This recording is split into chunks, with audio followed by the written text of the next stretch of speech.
लेकिन ये देश को टुकड़े टुकड़े करने वाले जो टुकड़े गैंग के जो सरदार हैं कन्हैया, ये माननीय गृह मंत्री जी, ऐसे लोगों को बैन किया जाना चाहिए देश में। देखिए, दुर्भाग्य है कि आज कन्हैया के साथ तेजस्वी यादव खड़े हो जाते हैं, कांग्रेस पार्टी खड़ी हो जाती है, केजरीवाल जैसे लोग खड़े हो जाते हैं। तो 110 करोड़ जो देश का हिंदू है उसको ये अलग देख रहे हैं और 20 करोड़ मुसलमान को अलग देख रहे हैं। और बाबा साहब भीमराव अंबेडकर ने जो संविधान दिया है, उस संविधान के माध्यम से इनका इलाज करेंगे। कहा कि 500 रुपये लोग खर्चा करके आते हैं और 5 लाख का इलाज करा के चले जाते हैं। केजरीवाल तय करेंगे कि कौन कितना रुपया लेकर के आएगा और क्या लेके जाएगा। इनको सबक सिखाने का भी ये चुनाव है।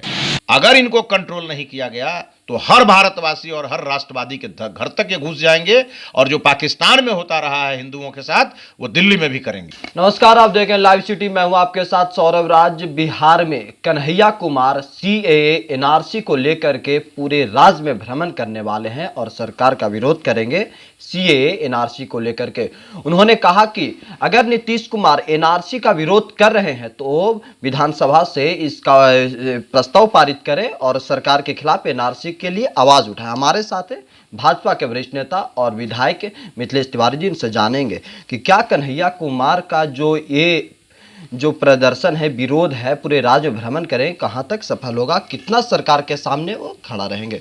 सर, जिस तरह से कन्हैया कुमार अब पूरे बिहार में सीएए एनआरसी को लेकर के जाने के लिए तैयार हैं, उन्होंने अपना एक डाटा भी, एक डे प्लान भी तैयार कर दिया है। सर देखिए, दुर्भाग्य है इस देश का कि नाम है कन्हैया और देशद्रोही बनकर के ये घूम रहे हैं।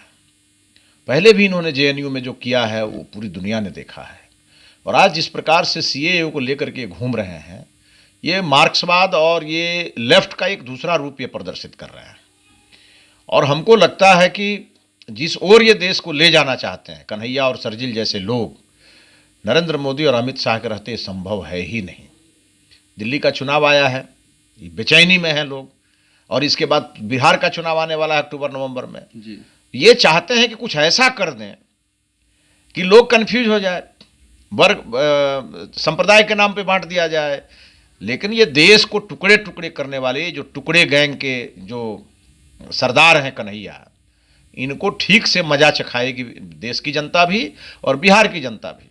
और मैं तो मांग करूंगा भारत सरकार के माननीय गृह मंत्री जी से कि माननीय गृह मंत्री जी, ऐसे लोगों को बैन किया जाना चाहिए देश में, और ये बहुत जरूरी है।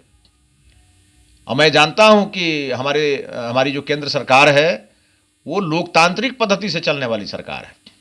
वो चाहती है लोगों को जो स्वतंत्रता है, अभिव्यक्ति की स्वतंत्रता, लेकिन अब ये इतना ज़्यादा ही अभिव्यक्ति हो रहा है और देश के खिलाफ हो रहा है, तो हमको लगता है कि इतनी स्वतंत्रता भी इन लोगों को देना ठीक नहीं होगा। इनका इलाज बहुत जरूरी है। गांधी मैदान में 29 फरवरी को सीएए एनआरसी को लेकर महारैली करेंगे कन्हैया कुमार। उन्हें तमाम 100 से ज़्यादा संगठन शामिल हो सकते हैं। वहीं शर्जिल को लेकर के उन्होंने कहा है कि हमें भी देशद्रोही बताया गया था, उन्हें भी अब देशद्रोही बताया जा रहा है। देखिए, दुर्भाग्य है कि आज कन्हैया के साथ तेजस्वी यादव खड़े हो जाते हैं, कांग्रेस पार्टी खड़ी हो जाती है, केजरीवाल जैसे लोग खड़े हो जाते हैं, और ये सब वोट के लिए खड़े हो रहे हैं।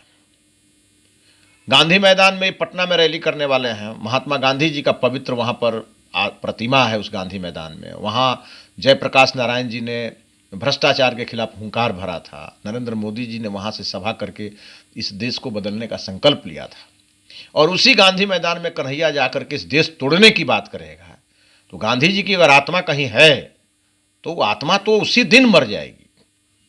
और हमको लगता है कि ये जिस प्रकार से इन लोगों ने ये प्लानिंग किया है, ये भारत विरोधी तत्वों से मिलकर के, उनसे पैसे लेकर के, उनके इशारे पर इस देश को तोड़ने के लिए ये घूम रहे हैं।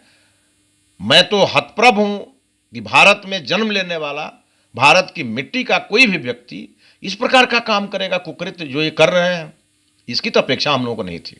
शर्जिल को लेकर के कहा जा रहा है कि केंद्र सरकार ध्रुवीकरण करे, चुनाव बिहार में भी नजदीक है, दिल्ली में भी नजदीक हो रहा है, शर्जिल के नाम पे ही चुनाव लड़ने की काम कर रही है बीजेपी। देखिए, कहीं से शर्जिल हम लोगों ने शाहीन बाग में बिठाया था क्या लोगों को? हमने कहा था क्या शर्जिल को कि ये भाषण करो? हमने कहा था क्या कन्हैया को कि तुम टुकड़े टुकड़े गैंग के हेड बन जाओ? लेकिन ये करेंगे तो उसका जवाब तो इनको मिलेगा, और अगर जवाब मिलेगा तो ये कहेंगे ध्रुवीकरण कर रहे हैं। लेकिन मैं पूछता हूं कि ये क्या कर रहे हैं? ये लोग 20 करोड़ लोगों का भय दिखा रहे हैं, 110 करोड़ हिंदुओं को डरा रहे हैं। ये क्या कर रहे हैं? तो 110 करोड़ जो देश का हिंदू है उसको ये अलग देख रहे हैं और 20 करोड़ मुसलमान को अलग देख रहे हैं। इनको पता नहीं है ये जो 20 करोड़ मुसलमान हैं वो भारत के हैं, भारत के लिए जीते मरते हैं। ये जो 2-4% जो ये उचक्के लोग हैं, मैं इनको उचक्का बोलता हूं इसलिए कि ये भारत के साथ जिस प्रकार का खिलवाड़ कर रहे हैं, इनको इसी मिट्टी में यहाँ की जनता दफन करने वाली है। ये जानते नहीं हैं लाखों लोगों की कुर्बानी पर हमने इस देश को आज़ाद किया है और बाबा साहब भीमराव अंबेडकर ने जो संविधान दिया है उस संविधान के माध्यम से इनका इलाज करेंगे। क्या लग रहा है सर कि शाहीन बाग जो जिस तरह से विरोध प्रदर्शन का एक मुख्य केंद्र बन गया, क्या दिल्ली विधानसभा चुनाव में इसका असर नहीं पड़ेगा? देखिए, दिल्ली का चुनाव विकास के ऊपर हो रहा है जी, क्योंकि केजरीवाल ने झूठ बोला है दिल्ली की जनता को। और चूंकि हम लोग उस बिहार से आते हैं जो 15 साल बिहार में जो हालात थे, ठीक वही हालात इस दिल्ली में है। और एक तरफ यहाँ की स्थिति को भी खराब किया और दूसरी तरफ जो लोग बिहार और यूपी के लोग हैं उनका मजाक भी उड़ाया। कहा कि 500 रुपये लोग खर्चा करके आते हैं और 5 लाख का इलाज करा के चले जाते हैं। यह दिल्ली केजरीवाल जी के पिताजी की है क्या? यह दिल्ली हर एक भारतवासी की है। यह दिल्ली राजधानी है देश की। देश का कोई भी नागरिक यहाँ स्वेच्छा से आ सकता है, यहाँ आकर के रह सकता है। केजरीवाल तय करेंगे कि कौन कितना रुपया लेकर के आएगा और क्या लेके जाएगा। इनको सबक सिखाने का भी ये चुनाव है। और दूसरी बात कि एक बात तो तय है कि शाहीन बाग अगर दिल्ली में प्रवेश कर गया है तो करोड़ों लोग डरे हुए हैं, लाखों लोग डरे हुए हैं कि अभी तो नरेंद्र मोदी और अमित शाह के रहते शाहीन बाग तक पहुंच गए। अगर इनको कंट्रोल नहीं किया गया तो हर भारतवासी और हर राष्ट्रवादी के घर तक ये घुस जाएंगे और जो पाकिस्तान में होता रहा है हिंदुओं के साथ वो दिल्ली में भी करेंगे ये लोग। इस विषय को लेकर के भी जनता चिंतित है। क्या लग रहा है दिल्ली में सर कितनी सीटें पे बीजेपी आएगी? 70 सीट हम जीतेंगे। हम लोगों ने लोकसभा चुनाव में 7 की 7 सीट जीती थी और इस बार भी हम 70 सीट जीतेंगे और केजरीवाल राजनीतिक रूप से इस बार समाप्त हो जाएंगे।